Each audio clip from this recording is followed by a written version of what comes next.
Hello everyone, back tuning into today's third video. We're going to have a look at the weather for next week's 10 days. For today's third video, it's going to take us pretty much through the first 10 days of September. So we've released weekend forecast, and that's focusing on the weather for the weekend, of course. And it looks like it's going to be a relatively cool start to September, actually. Quite a cool start to autumn. Autumn getting off on an autumnal note, and we'll pick up the storyline beyond the 5 to 7 day time frame and extend out beyond that with today's third video update. Of course, we'll begin talking about Hurricane Dorian and bring you up to date with all the latest developments there. Have a look at CFSV2 at the end of the video, which will cover most of September. The autumn forecast has been released as well. That video is currently here on the homepage at gavsweathervids.com. So just scroll down the page a little bit and you'll find it above the pollen count. In an hour or two's time, that will be placed on the autumn updates page. There'll be a written summary going over everything that we discuss in the video as well. So you'll be able to watch the video on demand whenever you want and also have a read of that written post as well. That'll be early this evening. Going to be quite early today because I've got to get the winter update ready. That's coming up tomorrow, but I'll be recording it later on this evening. So the first winter 2019-2020 update is going to be released tomorrow. Very exciting day. I know a lot of you are waiting for the winter update, so they'll be getting underway from tomorrow. Hoping to bring you a live stream as well on the YouTube channel tomorrow evening around 5 o'clock.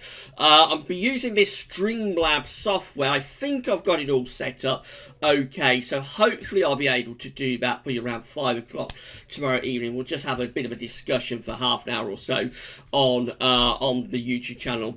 And take a few questions about the winter update, as long as I can sort of get the Streamlabs software hooked up to YouTube. I think I've got it all worked out, but it is a little bit complicated.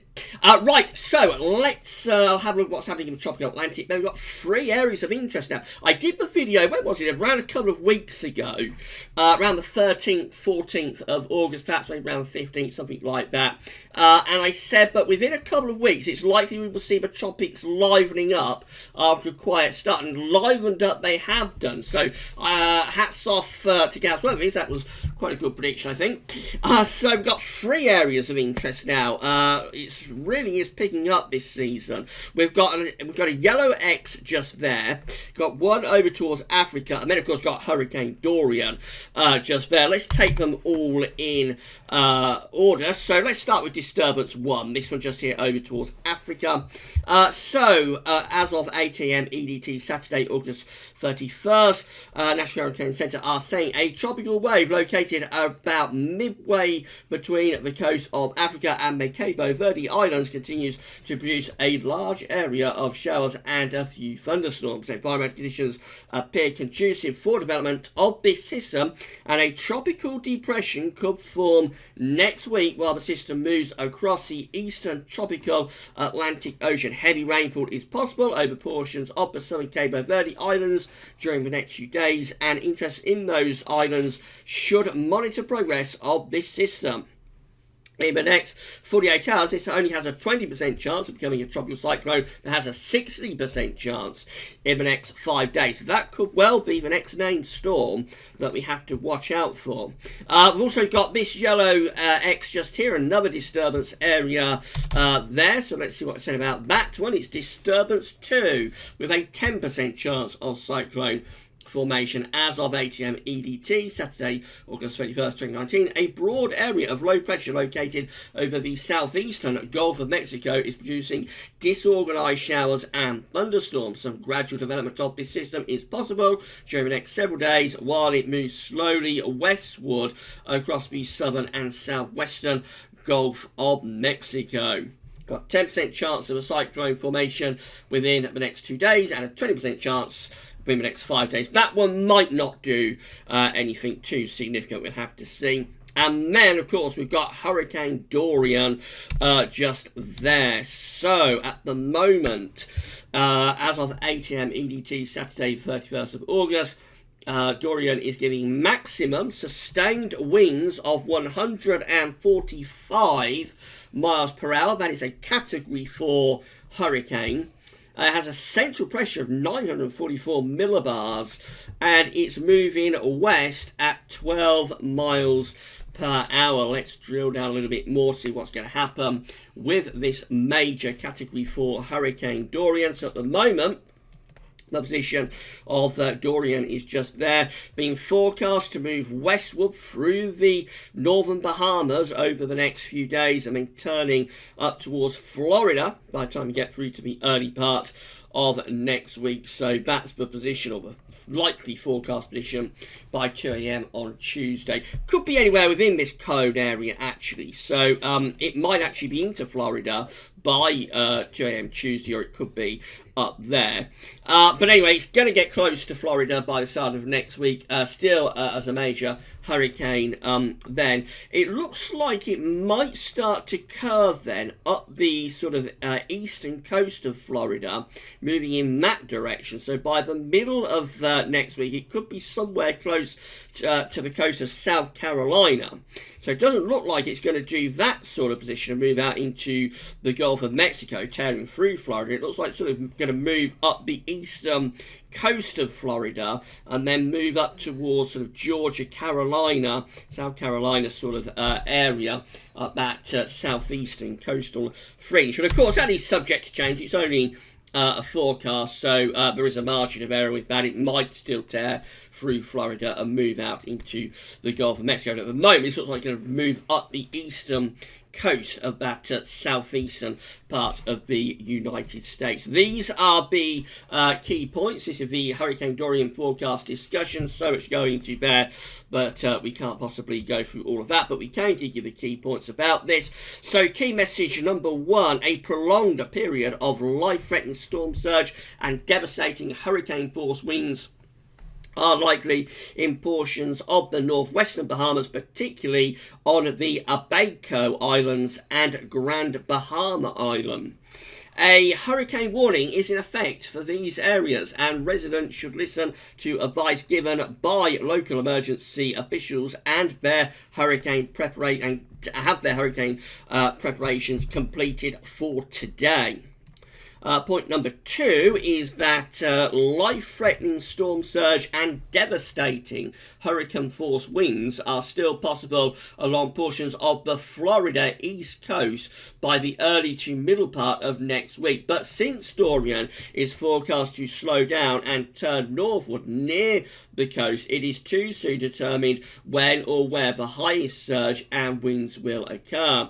Residents should have their hurricane plan in place, know if they're in a hurricane evacuation zone, and listen to advice given by local emergency officials. Point number three is that the risk of strong winds and life-threatening storm surge is increasing along the coast of Georgia and South Carolina during the middle of next week. Residents in those areas should continue to monitor the progress of Dorian.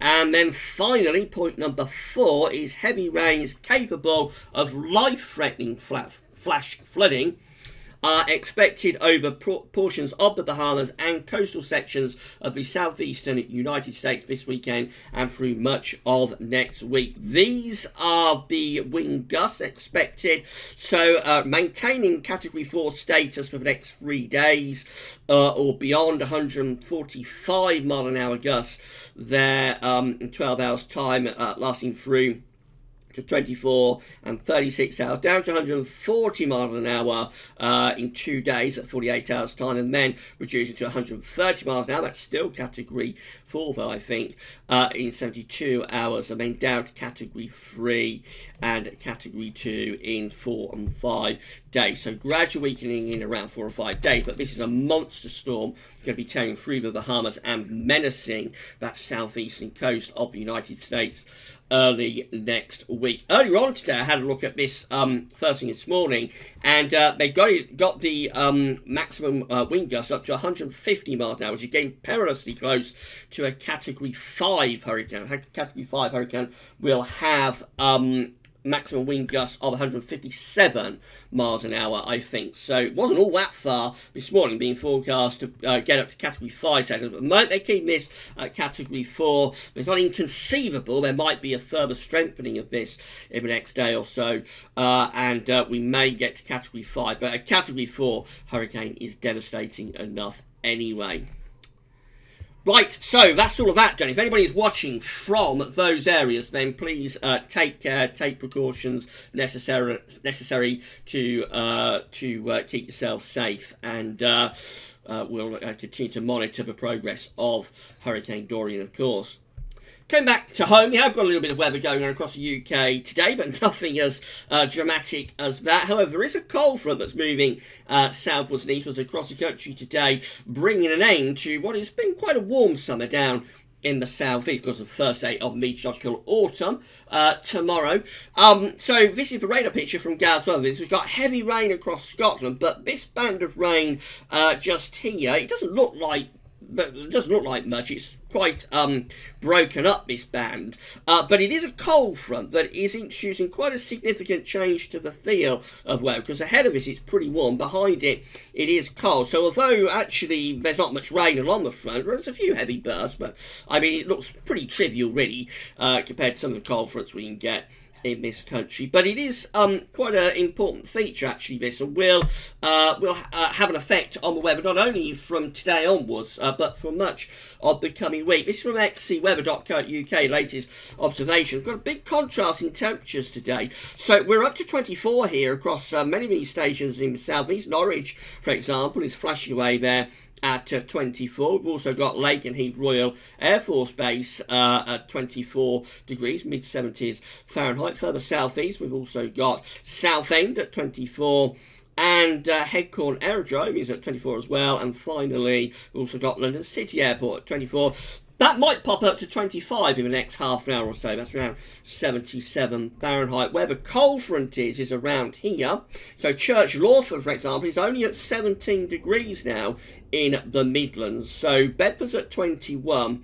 So from sort of Norwich to the Midlands, there's quite a big temperature contrast already, but it gets even cooler than that the further north you go. So, for example, we've got Drum Albin at 12 degrees, 54 Fahrenheit only. Belfast is just at 14, and we're going even further north, up to the north of Scotland. Outnahara at just 10 degrees this afternoon. Wick at 11, Tulloch Bridge at 10, Aviemore at 10. Very, very cool temperatures indeed. Altby at 10. Really, really cool temperatures, very autumnal in the far northern part of Scotland. And these, we won't get as low as that over the next few days with maximum temperatures in the south, but certainly it is a sign that behind this cold front it's a very different feel, and you will notice it by the time we get through to tomorrow. We are all going to be feeling much more autumnal for the first day of autumn and September 2019. Central temperature looks like this, provisional up to yesterday, 30th of August, sitting at 17.4, an anomaly of just over 1.5 degrees above average. So it's going to come in below July. July is going to be the hottest month of this summer at 17.5, quite clearly. Where we come in is going to be quite interesting. We usually get a downwards correction of around 0.2, 0.3 of a degree. So I suspect we're going to come in somewhere around 17.0, something like that, possibly 17.1. If we don't get too much of a downwards correction, then 17.2 may be achievable. If we get a really big downwards correction, I'm not expecting it. Occasionally you can get a really big downwards correction, and if we did, that would get us to 16.9. But we don't normally knock off half a degree with these downwards corrections. Normally it's something like 0.1, 0.2 or 0.3. So I think we'll hold up in the 17s, very low 17s. But July is clearly going to be the hottest month of this very, very strange and bizarre summer, which has had all sorts going on. Extreme heat and also very cool wet days too. It's been a really, really odd and strange summer. So this is how things are looking for the first week to 10 days of September and of autumn 2019, I suppose. This is from Penn State University, 500 millibar height anomaly flowchart. Got the ECMWF here on top, and the GFS is on the bottom. So red is extrapolating to high pressure, orange and red, blue to low pressure. The ECM has this ridge of above average heights, which is high pressure, out to west of us in the 7 to 10 day time frame, with below average heights sitting to our east. Jet streams coming across the Atlantic and then diving southwards like that. So we're close to a ridge. It's not going to be particularly unsettled, but there will be influence from the jet stream at times, particularly for northern parts of the country. The main thing, though, is that this is quite a cool signal. With this dip in the jet stream, it does leave us pulling in the air from the North Atlantic, and that's going to be quite cool in the early part of September. The GFS is very similar. Again, it has the above average heights to the west of us. Below average heights are more across central parts of Europe, and low pressure is up around Greenland. By the way, this is the start of the polar vortex getting its act together up there over the North Pole. That, of course, becomes a very important player during the months ahead. The flow, again, doing something a little bit like that. So, although the ridge is perhaps a bit stronger with the GFS in the 7 to 10 day time frame, we're still bringing in the air, still pulling in the air from a northerly Atlantic type source, and so it's not going to be particularly warm. The first week to 10 days of September actually looking relatively cool. You can see that on the GFS upper air temperature and precipitation ensembles for the next couple of weeks. The red line here is the 30-year upper air temperature average for Stoke-on-Trent, and we're pretty much downhill all the way now for Stoke, going below average in the next few days. There's a little tick up just there. And then it drops again, and really it looks like for the first week to 10 days, that's 10th of September just there. So for the first week to 10 days of September, it looks like we're trending cooler than average, both with the upper air temperature and with the surface temperatures. Beyond that, there's no real sign of returning to warmer than average conditions either through the second week of September. There is quite a bit of scatter. We have got these hot outlier members just here, but equally we've got cool outlier members just there. So I think the second week of September still probably up the grouse, but no reliable sign of a particularly warm spell of weather before the first half of September. Precipitation wise, so there's going to be showery conditions at times, not particularly unsettled over the next few days, but there will be showers coming through. And then in around a week's time, towards the end of the coming week, talk about this in weekend forecast, around Friday, it might turn a little bit wetter there. We might start to bring some quite heavy rain in from the Atlantic. That could take us through the following weekend, sort of next weekend, and then beyond that, maybe a bit of a drying trend as we start to look ahead towards the middle of September, although that, of course, is a really long way out. Temperature anomalies from the 31st of August to the 8th of September, a little bit cooler than average, looks a bit below average, really, for most parts of Western Europe. The UK is included in that. Precipitation anomalies from the 31st of August to the 8th of September, rather wetter than average in the far north of Scotland, otherwise drier than average. So it's going to be quite a dry season with this high pressure sitting just to our west. The only snag is that we're pulling in the air from the North Atlantic, which will be quite cool. This is how things are looking with GFS on Tuesday. So ridge into the south, mainly dry day, but low pressure will bring cloud and rain into the north. And on Wednesday, a cold front will push southwards and eastwards, similar to today's situation, really taking dribs and drabs of rain into the south. But the main thing is that it starts to pull really quite cool air out of the North Atlantic once again. Then through to the second half next week, maybe turning a bit more unsettled around Friday with this area of low pressure diving southwards into the North Sea.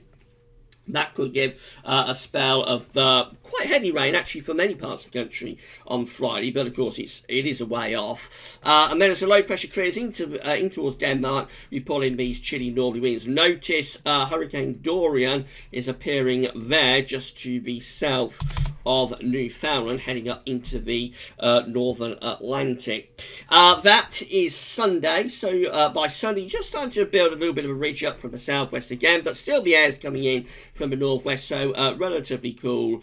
And then let's get towards day 10. That's how we're looking. So this is the remains of Hurricane Dorian around Iceland on day 10, which is the 10th of September. So a very deep area of low pressure, or autumnal sort of area of low pressure. Can't quite see what the central pressure of that is, but I think it's probably going down to around 970 millibars, probably lower than that actually, could be going down to around 950 millibars. That's a very, very deep area of low pressure containing the remains of Hurricane Dorian there over Iceland. What it means for us is that we have this slight ridge in the south, but there would be a weather front coming in from the northwest, bringing some outbreaks of rain. That probably increases the temperature a little bit. These features, tropical, ex-tropical features, they do tend to bring up warmer conditions into the North Atlantic from the tropics. So briefly, you will probably get an increase in the temperature, but that will very quickly be pushed away as we go into those northwesterly winds. And essentially, there's no real lasting change from the remains of the Hurricane Dorian there. We remain actually, as we get to Thursday the 12th of September, very long way out, 300 hours away, still in a rather cool and showery northwesterly wind. Right at the very end of this GFS roll, we do start to build up some high pressure. So that's as far as we can go to Monday the 16th of September. We're under a ridge of high pressure then. Obviously turning drier. Not sure it would be all that warm, but certainly will be turning quite a lot drier for the middle of September. But it's over 2 weeks away. And with the remains of Hurricane Dorian coming up into the North Atlantic, obviously there's going to be a high degree of uncertainty about what the impacts of that low pressure could be. This is for GEM. Again, Tuesday, rather dry in the south, could be some rain up in the north. Then on Wednesday through to Thursday, we pull back in these cooler and showery northwesterly winds. Through to Friday next weekend, do it again. Another low pressure zipping through. That could bring rain, particularly to the north, but maybe a little bit down in the south as well.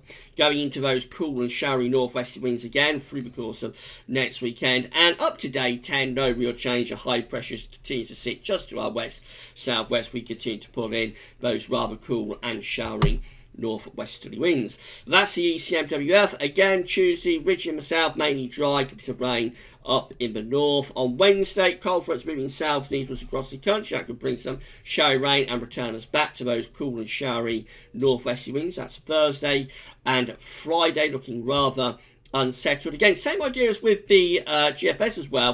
Friday through to Saturday, there's an area of low pressure around here that is diving southeastwards and during Friday, and so by the time we get through to Saturday, that low is in the North Sea and has turned the wind into a northerly, so that could bring rain right way across the country Friday to Saturday, and then a very chilly northerly wind follows it.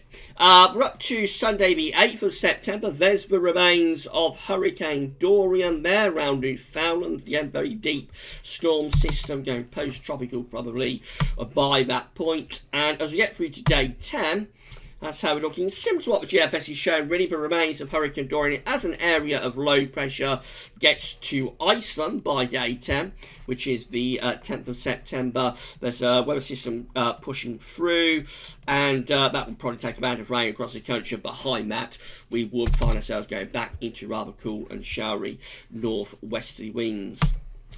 These are the options that are on the table within the ECM ensembles for day 10 from the Icelandic Met Office today. So this is for the 10th of September. 25 members of the ECM ensembles, including the ECM control run, with low pressure around Iceland and extending through the western Europa ridge in the middle of the Atlantic. Jet streams doing something a bit like that. So they look cool and unsettled. Another 15 has low pressure, quite a deep low pressure actually. Let's change the colour. Sitting to the north of Scotland, again bringing in west-northwesterly winds, cool and showery. And then 11, including the ECM operational run.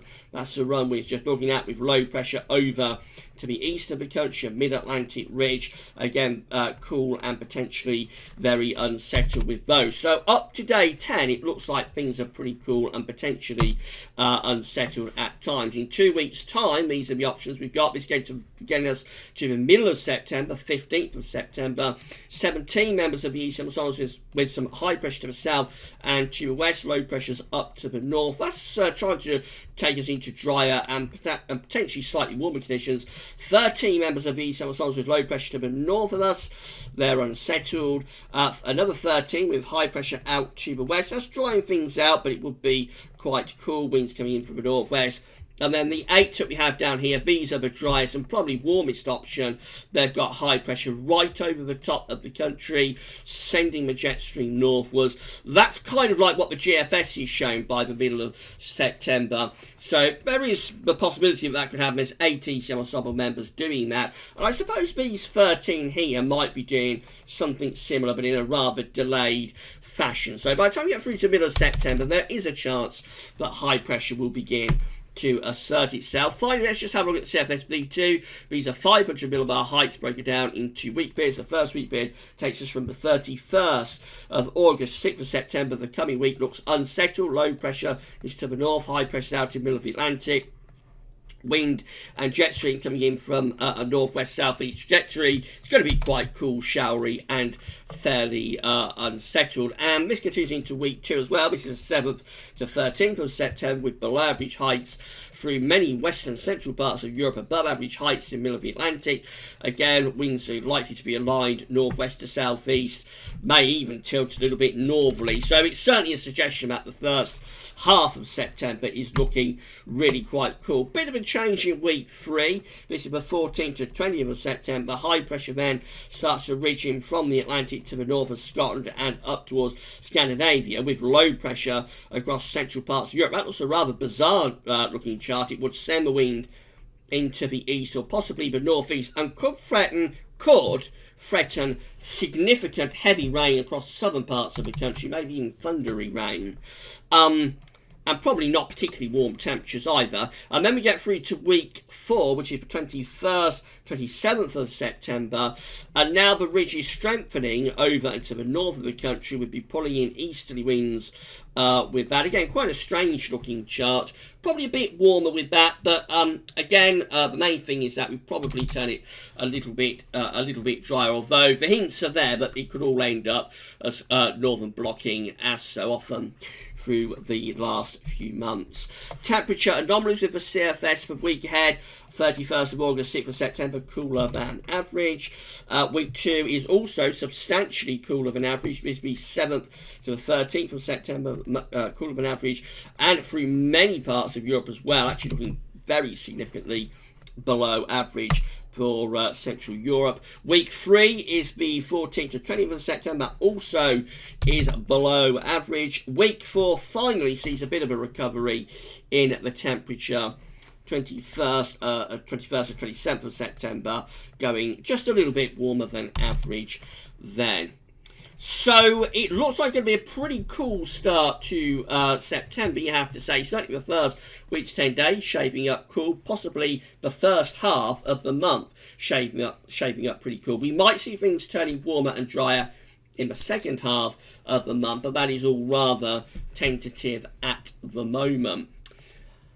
And of course, the effects of these tropical developments are going to be hard to forecast. So we've got Dorian seemingly coming up the east coast of America next week, and probably finish up around Newfoundland, somewhere like that, as a deep area of low pressure, and then move out into the North Atlantic. What effect that has, we'll have to wait and see. And then, of course, we've got more developments in the tropics. The tropics are coming alive now as expected. So all of this means that model forecast reliability is going to be dropping away in the next few days and weeks. But at the moment, certainly the first half of September seems to be shaping up pretty cool.